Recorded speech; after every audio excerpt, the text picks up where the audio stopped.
Wala si Bian na ng Sunday. Kaya dapat pa tinuloy na namin. Yan. Yung dalawa na wala. Sa akin yan. Ayan.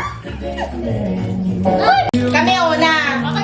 Wait nga, ilay mo mo na yung one dito. Para pag nalaglag yung cellphone mo dun malaki. Ito na lang. Okay lang yan. Yan lang, ako lang mas. Kami una. Kami una. Lapag niyo muna yan. Hindi, dapat na mo. Ay, open na natin. Sige, open na. Tapos hindi na ganito ng kamay, tama? Bawal kamay, ate Mela. Bawal kamay. Hindi, buksan na daw. Nagagalit eh. Kainin mo. Sige. Wait lang, usap ko na. What? Parang ano yan ba? Hanggang saan? Parang may dito sa baba. May biyakte ka dito ko Sebastian. Sa upuan! Ay, pera! Pinakmaya ko dito! Ayoko na! Bitin ako! Malakay kasi puwet ko! Hoy, sayang effort ni Vienna! Malakay kasi puwet ko! Napagod ako! Sige na. Ako, ano? Tawag ka daw next sa'yo. Ay, next time ko na next. Hindi para makapag-prepare. Memorable. Ano, yung siguro sa cell group namin dati. Ayun, yung bonding moments namin. Yung yan, Sherry. Tapos yung nag-hiking dati sa Sangbel. Oo, nag-hiking.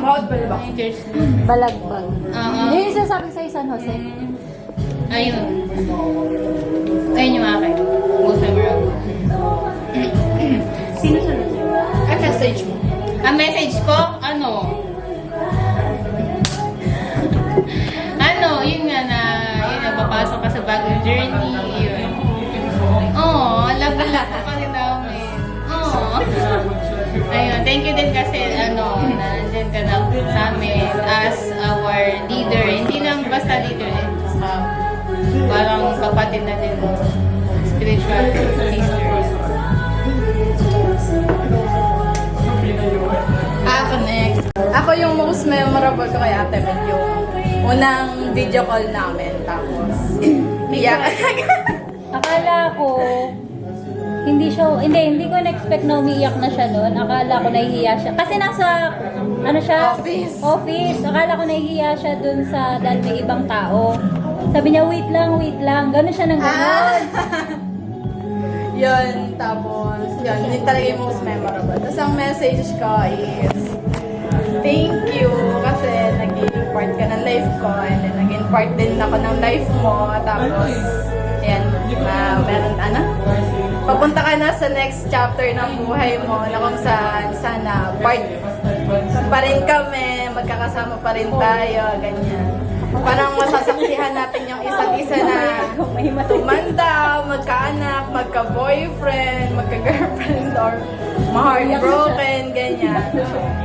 Thank you. Alam mo na yan, ha? Alam mo na yun. Thank you sa lahat-lahat. And congrats. I'm so happy for you.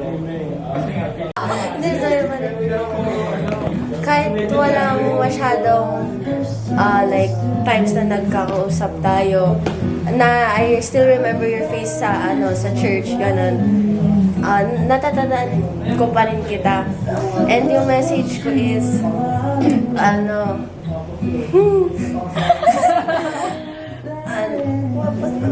iyak.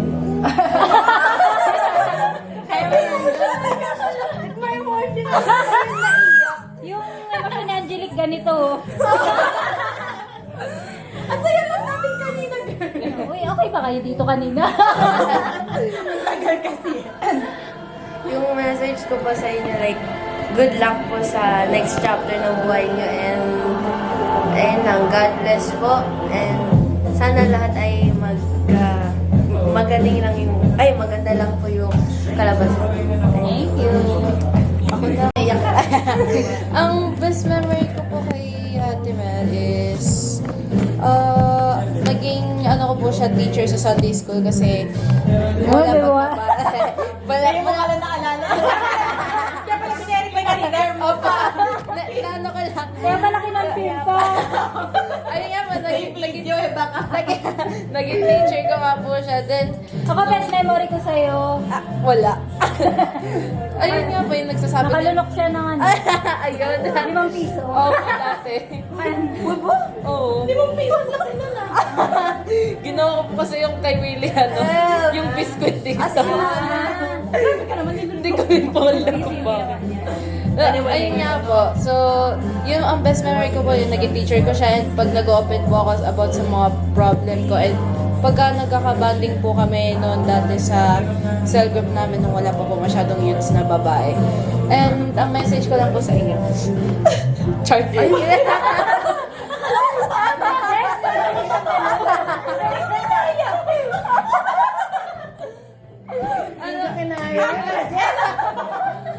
Ang message ko lang po sa inyo is God bless sa new journey niyo, and thank you po for being leader para sa aming lahat. Yun lang po.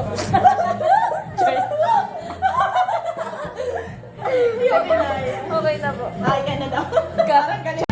Tapos ganun mo. Kita ka, Mar. Sa akin, wala akong pasasalamat. Joke lang. Sa akin, ano yung unang tanong pala? Most memorable. Most memorable. Sa akin, Kaya siguro paano yung kayo nagkakilala ng Brian? most memorable sa akin, never ako iniwan ng Mel. Oo, ngayon pala. Parang ngayon pa lang. Parang naiiyak. Parang never niya ako iniwan sa ups and downs. Parang nandyan siya lagi. Parang, kasi kahit sino ka, kahit ano ginawa mo, tanggap ka niya, maintindihan ka niya. Valid yun.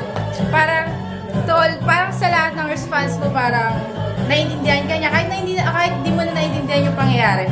Pero siya naiintindihan pa din niya. Pero pag someday, parang, yes, kasama mo ako ngayon. Kasama mo ako. Pero, hindi ko kaya ipangako hanggang dulo. Parang, syempre may kanya-kanya tayong dream. Parang next year, di mo alam ano pwede mangyari. Parang, Parang lasing. Parang second no kayo, please. parang di mo alam ano pwedeng mangyari next year. Kasi may kanya-kanya tayong dreams. Parang kailangan natin i-pursue yung dreams natin. Kasi parang, pero never naman ako mawawala sa tabi. Parang sa next journey niya sa kasal niya, syempre maninibago ako doon kasi asawa na siya. Kasi si Mel parang lagi niyan, baka Jess yan, baka Jess. Parang, ay Jess, paano ba to? Jess, ano mangyayari? Jess. Parang lagi niyang always na sinasabi na lagi may part na word sa Jess. For me, hindi kakasal siya next year, February 1. Si Yol. In-invite na. Suportahan niyo daw siya. Parang huwag niyo ako supportahan. parang yung journey ni Mel ng February 1, parang, for me, January 1, February 1, for me, parang special yun. Kasi din yung araw na pinakahihintay ko, na ikasal siya. Kasi parang in the age of 29, ikakasal na siya. Parang kasi, ang dami namin pinagdaanan, ang dami namin downs and happiness. Nag-away kami, nagtalo kami, may masayang nangyari. Parang to all happen, parang ang happy ako nung February 1 na yun. Kasi kakasal.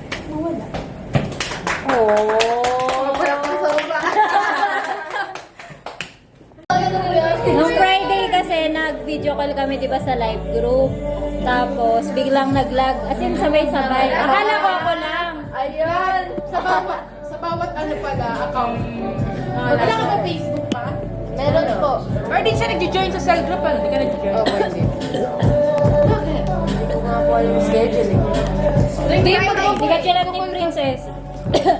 Kami ni Brian. Ay, Hindi ko maintindihan ba't nagugulunan ka dito. Saan? Sa marshmallow. Hindi kasi ako makita marshmallow. Kaya ayaw siya tanggapin ang lalamunan. Kasi bawat nguya ako, nalulunok ko naman. Sa akin, hindi. Di tinatanggap ng nalamunan ko yung marshmallow. Parang kasi siyang taba. Pagka hindi ka mahilig sa taba. Oo. Kaya nahihirapan ako lunok yun. Ang lambot din kasi.